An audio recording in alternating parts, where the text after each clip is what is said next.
Welcome back guys to our YouTube channel Deepak commerce classes. आज की इस वीडियो में हम लोग क्लास 11th कॉमर्स के सब्जेक्ट्स के बारे में बात करेंगे।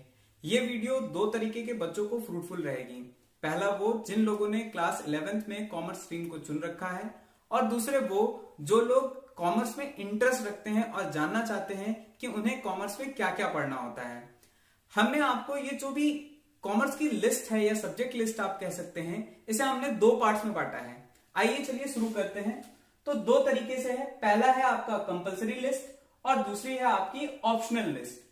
कंपलसरी लिस्ट के अंदर आपको वो सारे सब्जेक्ट्स पढ़ने हैं 100%, जो आपको यहाँ पे हम लोग अभी डिस्कस करेंगे। आपके पास कोई ऑप्शन नहीं रहेगा कि आप उसे छोड़ सकते हैं। आपको 100% उसे चुनना है और उसे पढ़ना भी है। अब हम बात करेंगे ऑप्शनल सब्जेक्ट्स में। तो ऑप्शनल सब्जेक्ट्स के अंदर आपको ये देखने को मिलेगा कि आपको इनमें से जितने भी ऑप्शंस हम लोग यहाँ पे डिस्कस करेंगे, उन सारे ऑप्शंस में से कोई एक ऑप्शन आपको चुनना रहेगा। अब मैं आपसे ये बात करने वाला हूं कि कंपलसरी सब्जेक्ट्स में आपको पढ़ना क्या क्या है। कंपलसरी सब्जेक्ट्स के अंदर आपको पढ़ना है अकाउंटेंसी, फिर आपको पढ़नी है इकोनॉमिक्स, फिर आपको पढ़ना है बिजनेस स्टडीज, और लास्ट में आपको पढ़नी है इंग्लिश। तो ये चार सब्जेक्ट आपके कंपलसरी सब्जेक्ट होते हैं। और अगर हम बात करें ऑप्शनल सब्जेक्ट्स में, तो आपके पास है आईपी, आपके पास है मैथमेटिक्स, आपके पास है हिंदी, आपके पास है फिजिकल एजुकेशन, और भी बहुत सारे ऑप्शनल सब्जेक्ट आपके स्कूल में अवेलेबल हो सकते हैं। तो आप एक बार अपने स्कूल में पता कर लीजिए कि वहां पे और क्या क्या ऑप्शनल सब्जेक्ट्स आपको अवेलेबल। हम लोग इन सब्जेक्ट्स के कुछ ओवरव्यू देखेंगे। जैसा कि कंपलसरी सब्जेक्ट में आपको पता है कि अकाउंटेंसी है। अकाउंटेंसी के अंदर हम लोग बेसिकली सारे बिजनेस के ट्रांजैक्शंस को रिकॉर्ड करते हैं। आपको पता होगा जो भी बिजनेसमैन होते हैं वो लोग अपने डे टू डे एक्टिविटी में कितने लोगों से पैसा लेते हैं, देते हैं, सामान उधार खरीद के लेके आते हैं, और उन लोग को काफी लोगों को पेमेंट भी करनी पड़ती है। तो वो सारी चीजें वो कैसे रिकॉर्ड करते हैं अपनी किताबों में, इसके बारे में होती है। और उनकी क्या फाइनेंशियल पोजीशन होती है, उसे कैसे कैलकुलेट करना है, ये भी आपको अकाउंटेंसी के अंदर सीखना है। क्लास 11th में आपका जो लेवल रहेगा वो सोल ओनरशिप के लिए रहेगा, यानी एक सिंगल ओनर अपने बिजनेस को कैसे रिकॉर्ड करता है, कैसे वो अपनी फाइनेंशियल स्टेटमेंट्स को बनाता है, कैसे वो अपनी फाइनेंशियल पोजीशंस को कैलकुलेट करता है। अब हम बात करते हैं अपने दूसरे सब्जेक्ट्स इकोनॉमिक्स के ऊपर। तो इकोनॉमिक्स क्या है, आपको एक सिंगल वर्ड में मैं समझाऊं तो यहां पे आपको ये पढ़ने को मिलता है कि आप कैसे अपने लिमिटेड रिसोर्सेज में उसे बेस्ट एंड इफिशिएंट यूटिलाइज करेंगे, ताकि जो आपकी अनलिमिटेड वांट्स है वो सेटिस्फाई हो सके। जैसा आपको पता है ह्यूमन वांट्स का जो नेचर होता है वो अनलिमिटेड होता है, और जो अवेलेबल रिसोर्सेज हैं वो लिमिटेड है। तो कैसे लिमिटेड रिसोर्सेज में से आप अपनी अनलिमिटेड वांट को सेटिस्फाई करोगे, ये इकोनॉमिक्स के अंदर कवर किया जाता है। अब इकोनॉमिक्स के अंदर भी आपको दो पार्ट पढ़ना है, एक माइक्रो पढ़ना है और एक स्टैटिस्टिक्स पढ़ना है। तो माइक्रो इकोनॉमिक्स के अंदर आप क्या पढ़ने वाले हो, वहां पे आप इंडिविजुअल यूनिट्स के साथ डील करोगे कि एक कस्टमर का सेटिस्फेक्शन मैक्सिमम कब हो सकता है, प्रोड्यूसर कब अपना मैक्सिमम सेटिस्फेक्शन में आ सकता है, प्रोड्यूसर और कंज्यूमर कब एक इक्विलिब्रियम की पोजीशन पे होंगे, और मार्केट में किसी प्रोडक्ट का प्राइस कैसे सेट होता है, क्या डिमांड है, क्या सप्लाई है। ये कुछ बातें आपको माइक्रो इकोनॉमिक्स के अंदर देखने को मिलेगी। बट ये एक इंडिविजुअल एस्पेक्ट पे है, ये छोटी इकोनॉमिक्स में आता है। अगर मैं बात करूं कि स्टैटिस्टिक्स के अंदर, तो स्टैटिस्टिक्स एक न्यूमेरिकल सब्जेक्ट है, जहां पे आप एक बहुत बड़े डाटा को कैसे अरेंज करते हो, कैसे कलेक्ट करते हो, कैसे एक प्रेजेंटेबल फॉर्म में रिप्रेजेंट करते हैं, ताकि आप उसका एक मीनिंगफुल इंटरप्रिटेशन निकाल सकें।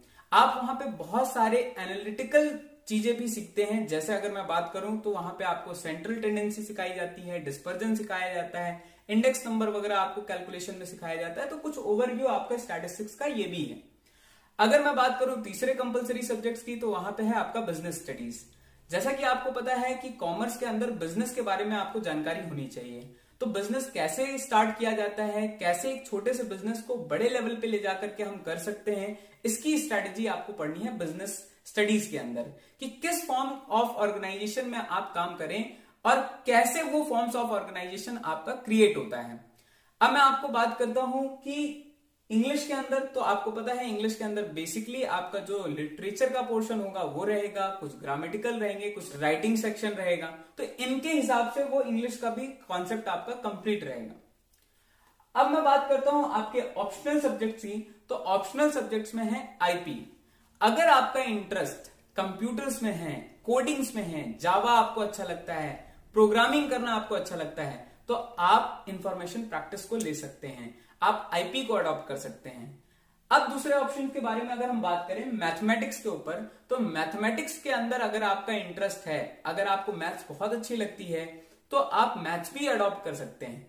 लेकिन इसे ज्यादातर वो बच्चों को मैं प्रेफर करता हूं जो बच्चे सीए करना चाहते हैं। सीए में जब आप सीए फाउंडेशन करते हैं तो वहां मैथमेटिक्स का यूज होता है, और अगर आपने स्टार्टिंग से ही 11th-12th में मैथमेटिक्स को ले रखा है तो वो आपके लिए बहुत बेनिफिशियल रहता है जब आप सीए फाउंडेशन करते हैं। फिर अगर हम बात करें आपकी हिंदी की, तो हिंदी जनरली वो बच्चे अडॉप्ट करते हैं जो मार्क्स स्कोर करना चाहते हैं। वो बहुत ज्यादा टफ सब्जेक्ट्स की तरफ नहीं जाना चाहते, वो चाहते हैं कि उनके मार्क्स अच्छे रहें, क्योंकि उन्हें सिर्फ क्लास 11th को लेकर के नहीं सोचना है, वो 12th को भी वो एक बेसिक क्राइटेरिया बना के चलते हैं। अगर मैं आपको बात करूं अदर सब्जेक्ट्स जैसे फिजिकल एजुकेशन, तो इसके अंदर आपको कुछ प्लेइंग एक्टिविटीज के बारे में पढ़ना होता है, फिजिकल एक्टिविटीज के बारे में पढ़ना होता है, गेम्स के बारे में पढ़ना होता है, तो ये भी चीजें आप अडॉप्ट कर सकते हैं। ऑप्शनल सब्जेक्ट्स के लिए मैं आपको कहूंगा आप दो बेसिक क्राइटेरिया पे अडॉप्ट कीजिएगा। पहला, आपका इंटरेस्ट क्या है और आपका पोटेंशियल कितना है। अगर आपका इंटरेस्ट और पोटेंशियल ठीक है, वो सब्जेक्ट के लिए आपका दिल गवाही दे रहा है, तो आप उस सब्जेक्ट को अडॉप्ट कर लीजिए। अदरवाइज आपके पास ढेरों सारे ऑप्शंस रहते हैं, वो अडॉप्ट कर सकते हैं आप। अब मैं बात करता हूं आपको कौन कौन सी बुक्स को प्रेफर करना चाहिए क्लास 11th के कॉमर्स के सब्जेक्ट्स के लिए। तो मैं पहली बात करूं तो अकाउंटेंसी के लिए आपको जनरली जो बुक मैं प्रेफर करता हूं वो है डीके गोयल और टीएस ग्रेवाल। अगर आपके पास एचसी शर्मा भी अवेलेबल है तो वो भी अच्छी किताब है। तो ये कुछ रिफ्रेशर्स हैं जिसको आपको लगाना चाहिए जब आप अकाउंटेंसी पढ़ते हैं, ताकि आपको एक न्यूमेरिकल या सम ऑफ क्वेश्चन ज्यादा मिल सके, आपके अंडरस्टैंडिंग है क्वेश्चंस की वो बढ़ सके।